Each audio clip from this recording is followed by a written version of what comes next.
Al Bielek, de son vrai nom, Ed Cameron, a affirmé avoir participé à un programme top secret de voyage dans le temps.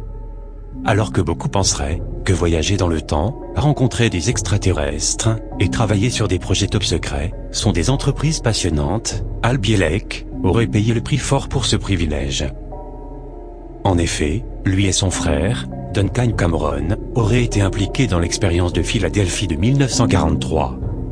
Ils auraient été chargés, en 1983, au projet Montauk, de voyager dans le passé jusqu'en 1943, pour détruire l'équipement de l'USS Eldridge. Cependant, en sautant du navire, l'expérience est devenue incontrôlable, et ils auraient atterri par erreur dans le futur, en 2137. Cet accident de l'hyperespace leur a causé de graves brûlures, et ils ont dû rester dans un hôpital pendant 6 semaines pour se rétablir. Cependant, Al Bielek aurait ensuite continué son voyage dans le futur, jusqu'en 2749. Plus tard, à son retour, Al Bielek, qui s'appelait alors Ed Cameron, aurait ensuite été privé de sa famille, de ses souvenirs, et finalement, de son identité. Cependant, leurs technologies ne sont pas parfaites. Lentement, ses souvenirs sont revenus. Voici la partie moins connue de cette incroyable histoire.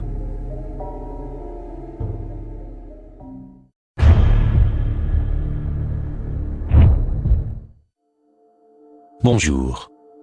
Al Bielek a expliqué lors d'une interview qu'il avait le souvenir d'avoir passé 6 semaines dans le futur, en l'an 2137, puis de 2 années passées en 2749.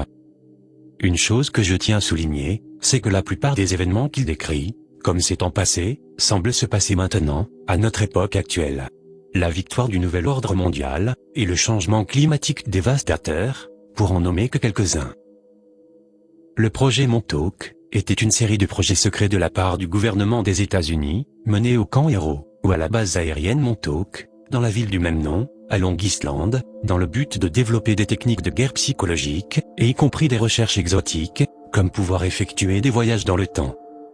Jacques Vallée décrit les allégations du projet Montauk comme une excroissance des histoires de l'expérience de Philadelphie.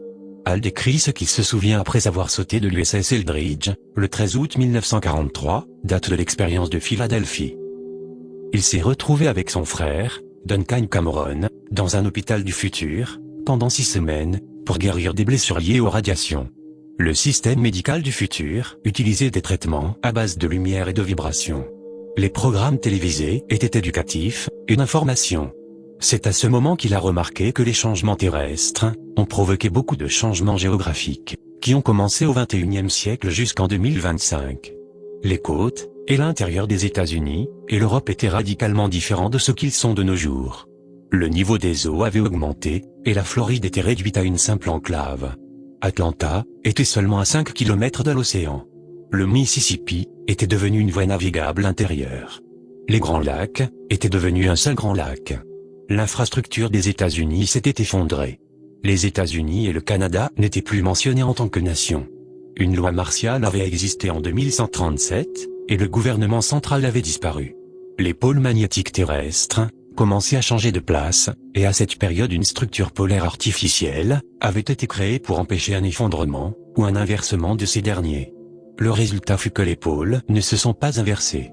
La population mondiale était réduite à 300 millions. La population américaine était autour de 50 millions. Il déclare qu'entre 1954 et l'an 2000, notre gouvernement travaillait avec les extraterrestres pour obtenir de la technologie.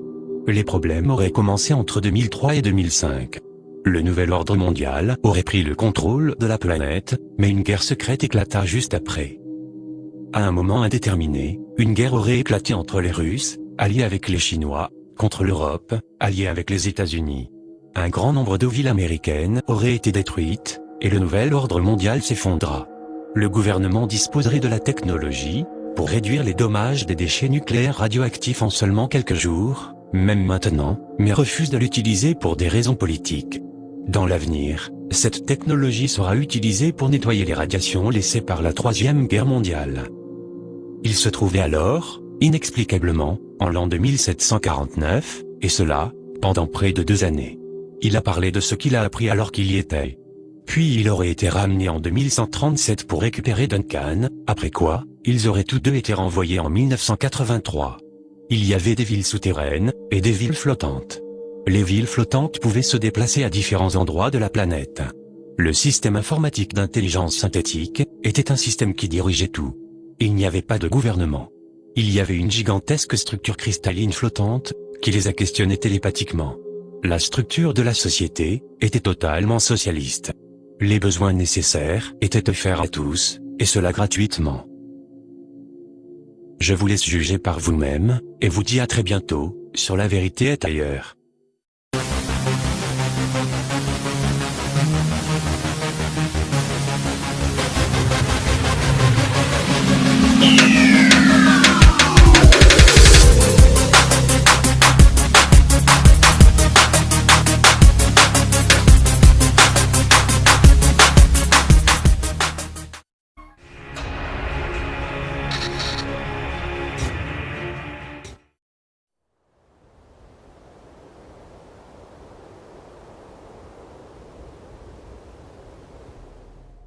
Une série de projets top secrets, venant du gouvernement des États-Unis, dans le but de développer des techniques de guerre psychologique, et de la recherche particulière en téléportation, des dimensions parallèles, et surtout, du voyage dans le temps, fut appelé, le projet Montauk.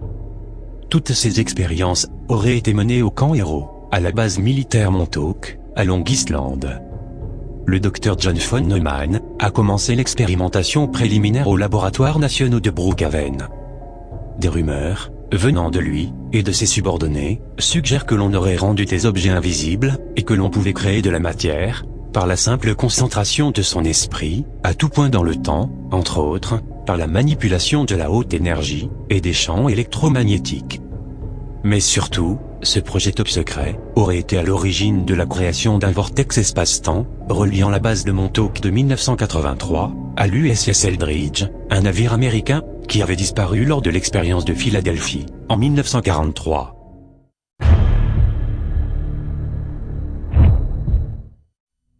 Bonjour.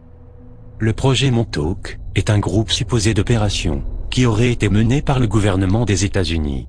Opéré à Camp Héros, ou à la base militaire de Montauk, ces opérations auraient visé à renforcer l'information des États-Unis sur la guerre psychologique.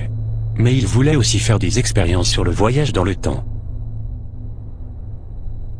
De nombreux livres ont été écrits sur le sujet, dont ceux de Preston Nichols, et certaines personnes croient que c'est l'origine de ces rumeurs sur le projet Montauk, à Long Island. Mais en réalité, ces histoires remontent cependant à plusieurs décennies. Au début des années 80, Preston Nichols affirmait qu'il s'était soudainement souvenu de choses qui étaient réprimées dans sa mémoire. Originaire de New York, Nichols affirme qu'il a obtenu des diplômes en psychologie, en génie électrique, et en parapsychologie. Ceux qui croient au projet Montauk disent qu'il s'agit d'une suite de l'expérience de Philadelphie, une expérience catastrophique, qui aurait eu lieu en 1943. Ils étudiaient l'électromagnétisme, d'après les découvertes de Nikola Tesla, et étaient curieux de savoir comment rendre les choses invisibles, pour les utiliser dans le domaine de la guerre. Les travaux ont commencé à Long Island, près de New York, mais des améliorations ont d'abord été nécessaires. Ils ont déménagé la base à Montauk à la fin des années 60. Ils ont fait un bunker sous la base, et ensuite, pour le masquer, ils ont fermé la zone, à cause de la contamination électromagnétique de l'environnement. Des rumeurs ont commencé à parler de ce qui s'était passé. Les gens ont dit que l'établissement avait 12 niveaux, et qu'il y avait des centaines de travailleurs. Il y avait des rumeurs que les bâtiments souterrains étaient si grands, qu'ils étaient allés bien au-delà des limites de Montauk. Stuart Swerdlow affirme avoir été impliqué. Il dit qu'il avait amélioré ses capacités psychiques, au point de matérialiser des objets à partir de rien. Il dit aussi que son esprit, et ses facultés mentales, ont été stimulés, mais il y avait une perte, due à l'instabilité émotionnelle, et qui était devenue problématique. Il a également été confronté à un stress post-traumatique, et à d'autres problèmes. Parallèlement à cela, des expériences de téléportation auraient également été menées avec succès. Vous pourriez penser que c'est déjà incroyable, mais il y a encore plus incroyable au sujet du projet Montauk, et la réalité dépasse la fiction. En 1983, alors qu'ils avaient une maîtrise totale de l'espace-temps, ils ont créé un tunnel spatio-temporel, qui permettait de se connecter avec l'USS Eldridge, un navire de la marine américaine qui, 40 ans plus tôt, avait disparu lors de l'expérience de Philadelphie de 1943, et était coincé dans une bulle de l'hyperespace.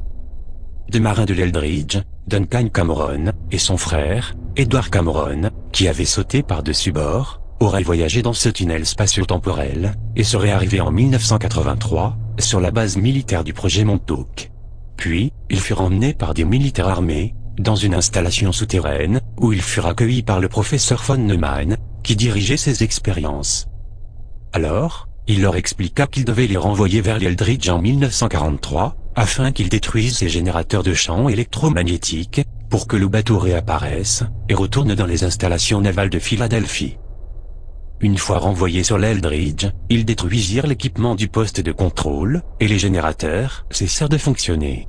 Alors que le champ électromagnétique commençait à s'inverser, ils retournèrent sur le pont, et, voyant toute cette panique, Duncan Cameron sauta à nouveau par-dessus le pont du navire, et disparut.